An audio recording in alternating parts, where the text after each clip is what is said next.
ফের সিএ উস্কানি শান্তনু ঠাকুরের 24-এর ভোটের আগে সিএ লাগু হাওড়া এসে দাবি কেন্দ্রীয় প্রতিমন্ত্রী ভোট এলেই শান্তনু ঠাকুরদের ভুল বকা শুরু অনেক জবাবদিহি করতে হবে প্রতিক্রিয়া তৃণমূল বিধায়ক তাপস রায়।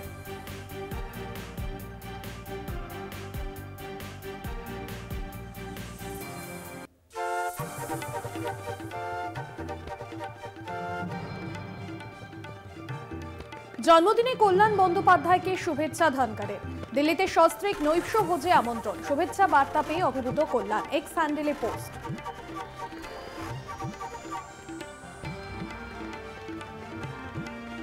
অমিত শাহ ডেপুটিকে রক্ষা কবচ দিল না কলকাতা হাইকোর্ট নিশীথকে গ্রেফতারিতে আর নেই বাধা বৃহস্পতিবারই স্বরাষ্ট্র প্রতিমন্ত্রী নিশীথ প্রামাণিকের রক্ষা কবচের আবেদন খারিজ করে দিল কলকাতা হাইকোর্টের জলপাইগুড়ি সার্কিট বেঞ্চের ডিভিশন বেঞ্চ। প্রসঙ্গত 2018 সালে কোচবিহারের দিনহাটা এক ব্যক্তির ওপর গুলি চালানো হয় বলে অভিযোগ। গুলি চালাতে নির্দেশ দিয়েছিলেন নিশীথ, তারপরে নিশীথের বিরুদ্ধে খুনের চেষ্টার অভিযোগ দায়ের করা হয়। সেই মামলায় গ্রেফতারি পরোয়ানা জারি করা হয় নিশীথের বিরুদ্ধে। নড়ে চড়ে বসেন নিশীথ, রক্ষা কবচের জন্য আদালতে দ্বারস্থ হন তিনি।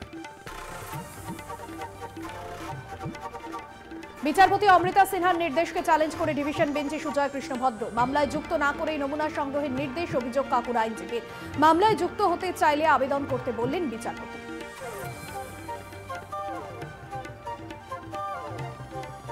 জোকা ইএসআই এর সুজয় কৃষ্ণ ভদ্রের কণ্ঠস্বরের নমুনা সংগ্রহ সাউন্ড প্রুফ রুমে 3 প্রশ্নে পরীক্ষা উপস্থিত ছিলেন ইএনটি বিশেষজ্ঞরা। ফরেনসিক পরীক্ষার জন্য পাঠানো হবে কাকুর কণ্ঠস্বরের নমুনা।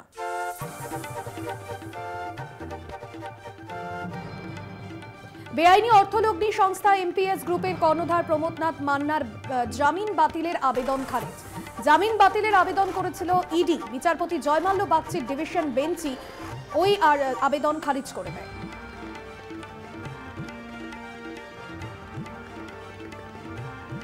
জিরাট হাসপাতালে বলাগড়ের বিধায়কের কার্যালয় ভাঙচুরের ঘটনায় আরো তীব্র গোষ্ঠীদ্বন্দ্ব। বিধায়ক ঘনিষ্ঠের বাড়ি ভাঙচুর ও স্বামীকে মারধর, পাল্টা দেওয়ার হুমকি পোস্ট মনোরঞ্জন ব্যাপারে।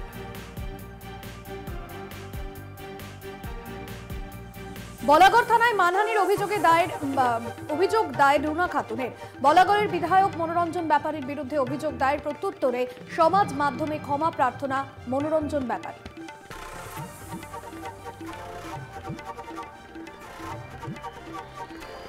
জনস্বার্থ মামলার শুনানি নিয়ে ব্যক্তিগত অনিচ্ছা প্রকাশ হাইকোর্টের প্রধান বিচারপতি টিএস শিবজ্ঞানময়। যে উদ্দেশ্যে জনস্বার্থ মামলা দায়ের করা উচিত তা সঠিকভাবে মানা হচ্ছে না। বহু জনস্বার্থ মামলার আবেদন জনস্বার্থ মামলার উপযোগী নয়। ব্যক্তিগত রাজনৈতিক স্বার্থেও বহু জনস্বার্থ মামলা দায়ের করা হয়। এছাড়াও জনস্বার্থ মামলার কোনো রায়দান করা হলে তা সঠিকভাবে বাস্তবায়িত করা হয় না। এর আগে প্রধান বিচারপতির এজলাসে সপ্তাহে 2 দিন জনস্বার্থ মামলার শুনানির সময়সীমা বেঁধে দেওয়া হয়। বর্তমানে প্রধান বিচারপতির এজলাসে সপ্তাহে 1 দিন এই মামলাগুলির শুনানির সময়সীমা দেওয়া হয়েছে। হাইকোর্টে ভৎসনার পরে সক্রিয় পুলিশ। অস্বাভাবিক মৃত্যুর মামলায় তড়িঘড়ি যুক্ত হলো খুনের ধারা। গ্রেফতার করা হলো সব অভিযুক্তকে। রিপোর্ট দিয়ে জানালো ব্যারাকপুর পুলিশ কমিশনারেট।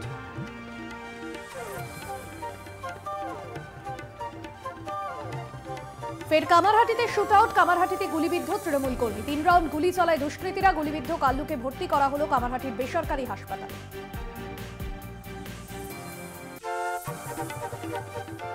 24 লোকসভা নির্বাচনের আগে দফায় দফায় বিজেপির গোষ্ঠীদ্বন্দ্ব প্রকাশ্যে এলো বীরভূমে। অনুপমের পর এবার সোমনাথ ঘোষ।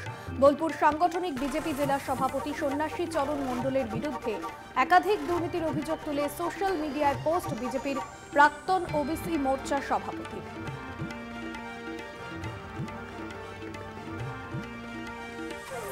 ফুলতলিতে ফের বাঘ আতঙ্ক। নদী সংলগ্ন জঙ্গলে বাঘের পায়ের ছাপ। এলাকাবাসীদের সতর্ক করতে বন দপ্তর ও পুলিশের মাইকিং। জাল দিয়ে ঘেরা হয়েছে এলাকা।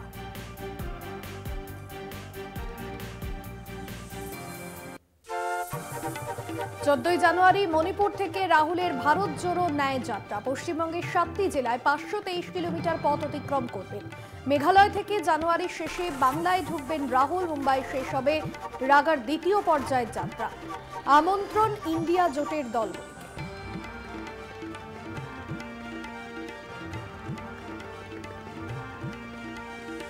2024 লোকসভা ভোটের জয় নিশ্চিত করতে হাত শিবিরের কর্মীদের বার্তা কংগ্রেস সভাপতি মল্লিকার্জুন খাড়গের। বৃহস্পতিবার সন্ধ্যেতেই নির্বাচন কমিটির সঙ্গে বৈঠক খার্গের। সূত্রের খবর, আগামী 20 জানুয়ারির মধ্যে আসন সমঝোতা নিয়ে আলোচনা শেষ করা হবে বলে সূত্রের খবর।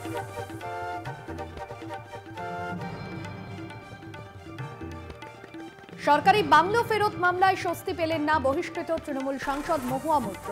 মহুয়ার আবেদন খারিজ করে তারকে সংসদের হাউজিং কমিটিতে আবেদন করার নির্দেশ দিল দিল্লি হাইকোর্ট। আদালতের তরফে বলা হয়েছে, মহুয়া মৈত্র এখনো সুপ্রিম কোর্টের সাংসদ পদ ফেরত পাননি। দিল্লি হাইকোর্টে এদিন মহুয়াকে মামলা প্রত্যাহার করে নেওয়ার অনুমতি দেয়।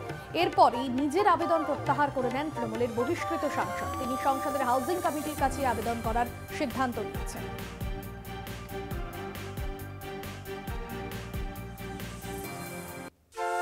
দিল্লির মুখ্যমন্ত্রী অরবিন্দ কেজরিওয়ালকে গ্রেফতার করা হবে না, তল্লাশি অভিযান চালানো হবে না কেজরির বাড়িতে। বৃহস্পতিবার ইডির তরফে এমনই জানানো হয়েছে। পাশাপাশি ইডির তরফে আরো জানানো হয়েছে, আবগারি মামলা আইনি প্রক্রিয়া নিয়ে আলোচনার জন্য দিল্লির মুখ্যমন্ত্রীকে ডাকা হয়েছে।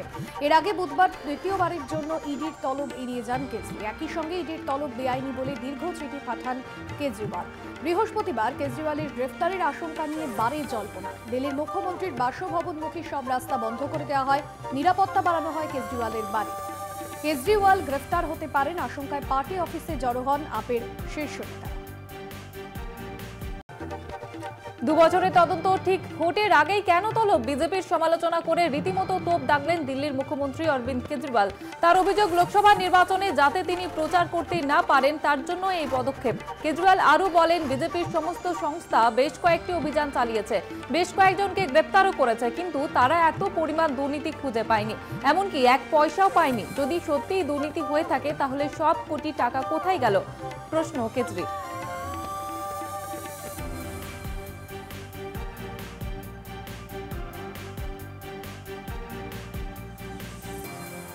কেন্দ্র আইনের প্রত্যাহারের বিরুদ্ধে ঐক্যবদ্ধ প্রতিরোধের সামনে পিছু হটতে বাধ্য হলো সরকার। তার জেরেই অনির্দিষ্টকালের জন্য দেশব্যাপী ধর্মঘটের পথ থেকে সরে আসে ট্রাক চালকরা।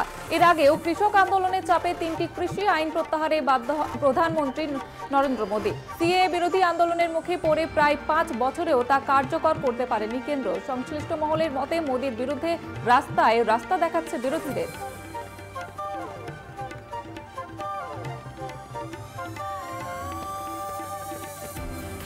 খুনের পর 48 ঘন্টা কেটে গিয়েছে, কিন্তু এখনো মডেল দিব্যা পাহুজার দেহ উদ্ধার করতে পারেনি পুলিশ। মডেলের দেহ উদ্ধার পুলিশের কাছে এখনো বড় চ্যালেঞ্জ। শুধু তাই নয়, দিব্যার দেহই নয়, হদিশ মিলছে না তার মোবাইলেরও।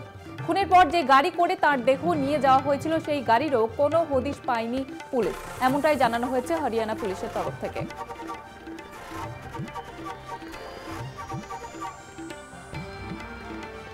গুরুগ্রামে প্রাক্তন মডেল দিব্যা পাহুজা খুনে গ্রেপ্তার হোটেল মালিক সহ 3। প্রকাশ্যে হোটেল থেকে মডেলের দেহ গাড়িতে তোলা সিসিটিভি ফুটেজ। দেহ পাচারের চেষ্টায় টেনে হিচড়ে গাড়িতে তুলতে দেখা যায় ওই পাঞ্জাবি মডেলের দেহ। পুরনো শত্রুতার জেরে খুন বলে দাবি গুরুগ্রাম পুলিশের।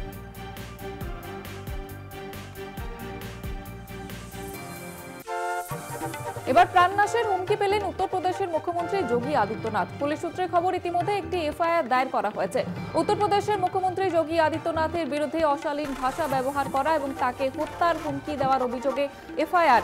পুলিশ সুপার সংকল্প শর্মা জানান, অজিত যাদব নামে এক যুবক সোশ্যাল মিডিয়ায় প্ল্যাটফর্মে এক বার্তায় মুখ্যমন্ত্রীকে হত্যার হুমকি দিয়েছে।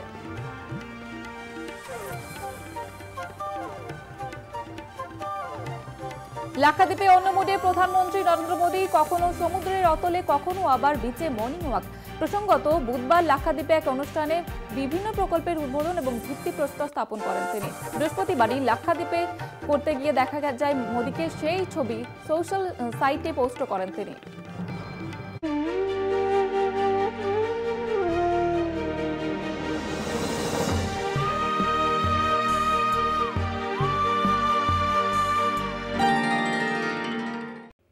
বছরের শুরুতেই আবারও ইডির তৎপরতা। আজ 7 সকালেই দিকে দিকে ইডি আধিকারিকদের হানা। যেমন জানা যাচ্ছে যে বনগাঁ পুরসভার প্রাক্তন চেয়ারম্যানের বাড়িতে ইডি হানা।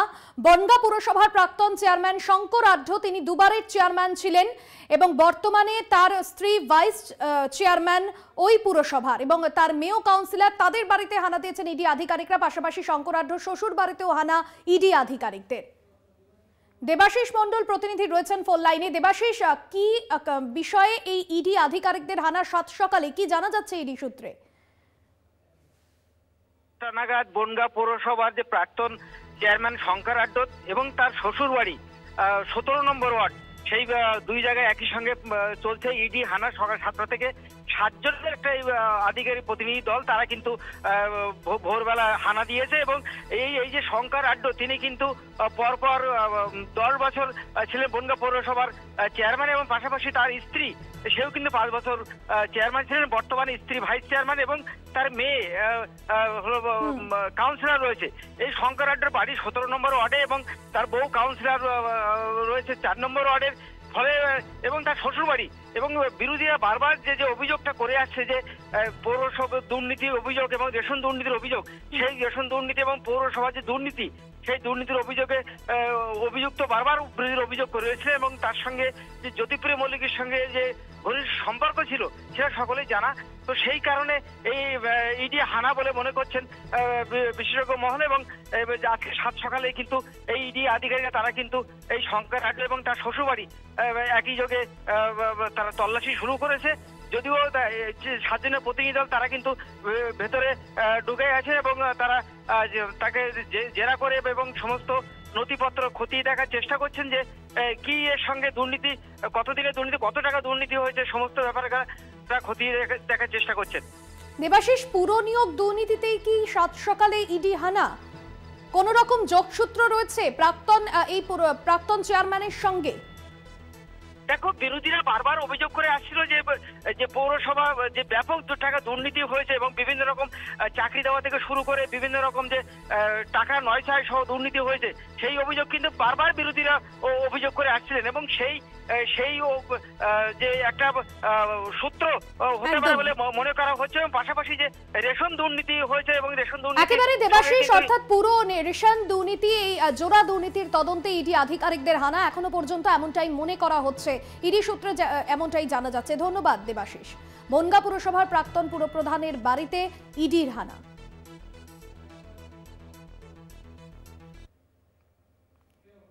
সাত সকালে দিকে দিকে ইডি হানা। সন্দেশখালীর ব্লক সভাপতির বাড়িতে ইডি হানা। যেমনটা জানা যাচ্ছে যে সন্দেশখালীর ব্লক সভাপতির বাড়িতে ইডি হানা। আপনাদের জানিয়ে রাখবো, 7 সকালে রাজ্যে পুরো নিয়োগ দুর্নীতির তদন্তে ইডি আধিকারিকদের হানা। এর আগে আমরা দেখেছিলাম গত বছরই শিক্ষক নিয়োগ দুর্নীতির তদন্তে নেমে প্রমোটার অয়নশীলের বাড়ি থেকে পুরসভা নিয়োগ দুর্নীতির একাধিক নথি সামনে আসে। সঞ্জিত চক্রবর্তী প্রতিনিধি রয়েছেন ফোন লাইনে। সঞ্জিত, কি যোগসূত্র রয়েছে এই শাহজাহানের সঙ্গে পুরো নিয়োগ দুর্নীতির, কি জানা যাচ্ছে এখনো পর্যন্ত? দেখো, পুরনিয়োগ দুর্নীতির সঙ্গে শাহজাহান শেখের জড়িত আছে কিনা সন্দেহ, সেটা কিন্তু খুব তাৎপর্যপূর্ণ। বিশেষ করে তুমি জানো, জ্যোতিপ্রিয় মল্লিক বা অয়নশীলকে জেরা করে জ্যোতিপ্রিয় মল্লিকের সঙ্গে তার যোগসূত্র ছিল মানে আছে কিনা, সেটাও তদন্তকারীরা একবার দেখে নিতে চাইছে। 7 সকালে উত্তর 24 পরগনার একদিকে প্রাণী মৎস্য কর্মাধ্যক্ষ এবং পাশাপাশি সন্দেশখালী ব্লকের বিশেষ করে সভাপতি, তৃণমূলের সভাপতি, তার বাড়ি হচ্ছে সন্দেশখালী সরবেরিয়া, তার বাড়িতে 7 সকালে ইডি 6 থেকে 7 জনের প্রতিনিধি আলাদা। এবং সে প্রাথমিকভাবে যেটা জানতে পারা গেছে যে সকালবেলা শেখ শাহজাহান ছিলেন না এবং তার ঘরে ঢোকে। এবং এর সঙ্গে কিছু তুমি গুরুত্বপূর্ণ বিশেষ তাৎপর্যপূর্ণ হলো, গত 30শে ডিসেম্বর অর্থাৎ বসিরহাটে বিজেপির একটি কর্মী সভা ছিল। সেখানে রাজ্যের বিরোধী দলনেতা শুভেন্দু অধিকারী তথা নন্দীগ্রামের বিধায়ক, তিনি প্রকাশ্যে বলেছিল একদমই শেখের কথা, সেই কথা বলেছিল যে তার জমি দুর্নীতি অর্থাৎ একাধিক জমি দখল দুর্নীতি রয়েছে। পাশাপাশি অন্য বেশ একটি খুনের অভিযোগ তুলেছিলেন প্রকাশ্যে সবাই। একেবারে সঞ্জিত, সেই বিষয়গুলোই খতিয়ে দেখতে চাইছেন ইডি আধিকারিকরা। ধন্যবাদ তোমায়।